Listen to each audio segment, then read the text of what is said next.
देखिए, अब जो हम देख रहे हैं वो है रैंक फार्मूला। रैंक फार्मूले को एक्सेल में क्यों यूज़ किया जाता है और कैसे यूज़ किया जाता है ये हम जानेंगे।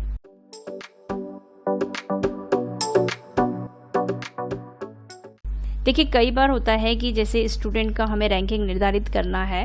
एक क्लास में बहुत सारे बच्चे हैं, उनके परसेंटेज के आधार पे हमें ये देखना है कि किसको फर्स्ट रैंक दिया जाए, किसको सेकंड रैंक दिया जाए, किसको थर्ड रैंक दे। तो उसके परसेंटेज के आधार पे ये निर्धारित होता है। सबसे हाईएस्ट परसेंटेज वाले बच्चे को फर्स्ट रैंक, उससे लोएस्ट यानी सेकंड, उससे लोएस्ट थर्ड रैंक। तो इस तरह से सारे बच्चों की रैंकिंग निर्धारित की जाती है रैंक फार्मूले से। ये जरूरी नहीं कि आप इसको स्कूल पर्पज से ही यूज करें। आप बेस्ट एम्प्लॉइज छांटना चाहते हैं, उन्होंने बहुत अच्छा वर्क किया है, तो आपको ये देखना है कि किस एम्प्लॉय ने सबसे अच्छा काम किया है पूरे साल भर में। तो वो रैंकिंग निर्धारित हो जाती है उसके काम के आधार पे। तो किसको हमें 1 पे देना है, किसको 2 पे देना है, तो ये रैंक फार्मूला बताएगा।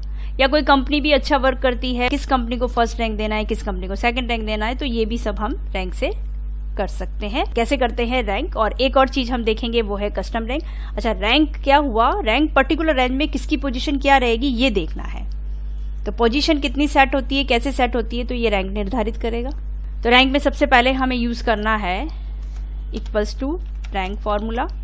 ब्रैकेट ओपन करके नंबर लेना है, तो हमने परसेंटेज वाला नंबर लिया है, यानी इस परसेंटेज वाले नंबर को हमें कौन सा रैंक देना है। उसके बाद पूछा जा रहा है रेफरेंस। रेफरेंस यानी जिन पर्टिकुलर रेंज में से हमें उन सभी बच्चों की रैंकिंग निर्धारित करनी है, तो पूरी रैंक सेलेक्ट करेंगे। ये हमने पूरी रैंक सेलेक्ट कर, इसको F4 प्रेस कर देंगे, एब्सोल्यूट बना देंगे।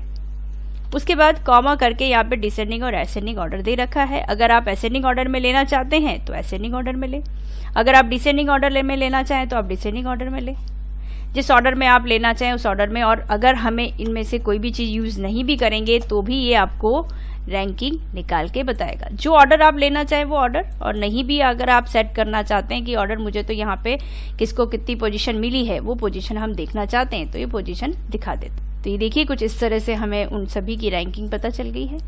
अब यहाँ पे इस बच्चे के हाईएस्ट परसेंटेज उसको फर्स्ट रैंक मिला है, इस बच्चे को हमें यहाँ पे 78% तो सेकंड रैंक मिला है, फिर थर्ड, फोर्थ, इस तरह से सभी की रैंकिंग निर्धारित हो गई उनके परसेंटेज के आधार पर। लेकिन यहाँ पे अगर आप ध्यान दें तो देखिए 8 और 8 2 बार रिपीट हो गया है, क्योंकि इनके परसेंटेज दोनों बच्चों के सेम है।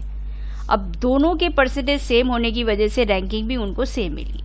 लेकिन हमें सेम रैंकिंग नहीं रखनी है, किसी को एक रैंक देना ही है, किसी को दूसरा रैंक देना है, दोनों को एक रैंक। देखिए, यहाँ तो चल जाएगा, लेकिन कई बार ऐसा होता है किसी एम्प्लॉय को हमें एक रैंकिंग उसके काम के आधार पे देनी है। एक बच्चा रेगुलर आ रहा है, उसकी अटेंडेंस फुल है और वो कंटिन्यू अच्छे से होमवर्क भी करता है, तो उस बच्चे को रैंक पहले मिलना चाहिए। एक ने खाली बस अच्छे से लास्ट एग्जाम अच्छे से किया तो उसकी रैंकिंग 8वें नंबर पे आ गई, लेकिन उसका दूसरे बच्चे का जो परफॉर्मेंस है वो साल भर बहुत अच्छा रहा है, तो उसको भी देखा जाएगा और उसके हिसाब से उसको रैंक दी जाएगी। अब रैंक देने के लिए यहाँ पे हमें कौन से को पहला और कौन से को दूसरा नंबर, यानी 8 तो है लेकिन 9 नहीं है, तो किसको 8 बनाया जाए और किसको 9 बनाया जाए, ये कैसे निर्धारित हो, तो उसके लिए हम यूज करेंगे कस्टम रैंक। कस्टम रैंक क्या होता है, यदि रैंक देते समय 2 रैंक सेम आ जाती है, सिमिलर आ जाती है, तो उसमें हमें एक को पहला और दूसरे को दूसरा नंबर देना ही पड़ेगा। वो कस्टम रैंक से हम देख सकते हैं कि किसको, इन दोनों बच्चों में से किसको पहला नंबर यानी 8वां और किसको 9वां नंबर मिलना चाहिए रैंकिंग में। तो यूज करके देखते हैं। इसमें सबसे पहले तो हमें लगाना है रैंक का फॉर्मूला। ब्रैकेट ओपन किया, नंबर लिया ये, उसके बाद यहाँ पे रेफरेंस में वही पूरा रेंज सेलेक्ट करेंगे, इसको कर देंगे हम F4 एब्सोल्यूट, इसको हम यहीं पे क्लोज कर देते हैं। अभी देखिए, अभी तो ये सिर्फ रैंक का फॉर्मूला बना और रैंकिंग वापस वो जो निकाली हुई है वही वापस आ जाएगी। हमें ये देखना है कि उन दोनों बच्चों में से किसको पहला और किसको दूसरा नंबर देना है। तो यहाँ पे हम कर देंगे प्लस काउंटिफ। काउंटिव का मतलब ये होता है कि उस पर्टिकुलर रेंज में किसी डेटा को हमने कितनी बार रिपीट किया है ये देखना। तो हमें काउंटिव में सबसे पहले पूछा जा रहा है रेंज, हम कर देंगे रेंज को सेलेक्ट। उसके बाद दूसरा जो पूछा जा रहा है वो है क्राइटेरिया, यानी हमें किसको सर्च करना है, हमें इसी सेल को सर्च करना है, यानी इस सेल के डेटा को सर्च करना है कि ये कितनी बार रिपीट हुआ है। अगर एक ही बार होगा तो एक बार बताएगा, 2 बार होगा तो 2 बार बताएगा, और इसको कर देंगे हम क्लोज और एंटर। तो देखिए अभी यहाँ पे इसको पोजीशन 1 मिली, लेकिन कस्टम रैंक में जब हमने जैसे यूज किया तो उसको पोजीशन 2 मिल गई, ये देखिए। लेकिन हमें इसकी पोजीशन 2 नहीं, इसकी पोजीशन तो 1 ही करनी थी, लेकिन यहाँ पे पोजीशन थोड़ा सा गड़बड़ हो गया है। तो इस जगह पे हमें क्या करना है, फॉर्मूला बार में जो आपने फॉर्मूला लगा रखा है, फॉर्मूला के लास्ट में आप -1 कर देंगे। एंड में -1 करना इसलिए ज़रूरी है क्योंकि रेंज में फर्स्ट रैंक वो हटा देता है और सेकंड रैंक से स्टार्ट हो जाती है, इसलिए हमें -1 करना पड़ेगा।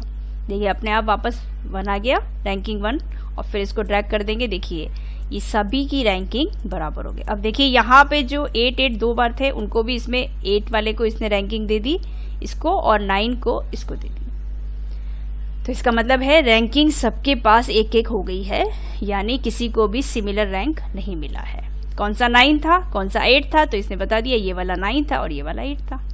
ये कस्टम रैंक हमें बता देता है। अच्छा, इसके पीछे किस तरह से कैलकुलेट हुआ है वो भी हम देखना चाहें तो भी देख सकते हैं। या तो हमने फॉर्मूला लगा रखा है, लेकिन ये 9 कैसे बना, ये 8 कैसे बना, वो भी देख लीजिए। सबसे पहले आपका कर्सर इन दोनों सेल पे अपन रखते हैं। यहाँ पे हमने रखा, F2 प्रेस किया, फॉर्मूला शो हो जाता है। हमें सबसे पहले रैंक के पीछे देखना है कौन सा नंबर है, क्या कैलकुलेट किया गया है, तो इसको हम सेलेक्ट कर लेते हैं और F9 प्रेस करते हैं। देखिए इसके पीछे क्या है, कैलकुलेशन में 8 है। फिर काउंटिव वाला भी सेलेक्ट कर लो और इसको भी F9 कर दो। इसके पीछे क्या है, 2 है। अब ये टोटल कितने हो गए, 8 + 2 10 और -1, और इसके पीछे 9 ही था। तो ये हमें पता चल गया कि 9 कैसे बना। उसी तरह से 8 को भी देख लेते हैं। F2 प्रेस करेंगे, यहाँ से फॉर्मूले में रैंक वाला फॉर्मूला हम पूरा सेलेक्ट कर लेंगे यहाँ तक।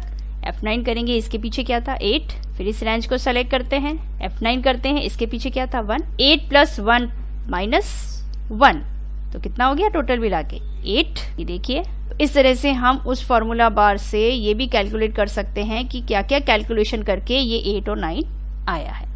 तो इस तरह से हमें पोजीशन निर्धारित करनी हो तो हम पोजीशन रैंक के द्वारा कर सकते हैं। काफी इंटरेस्टिंग है, आप इसको एक्सेल में जरूर करके देखिएगा।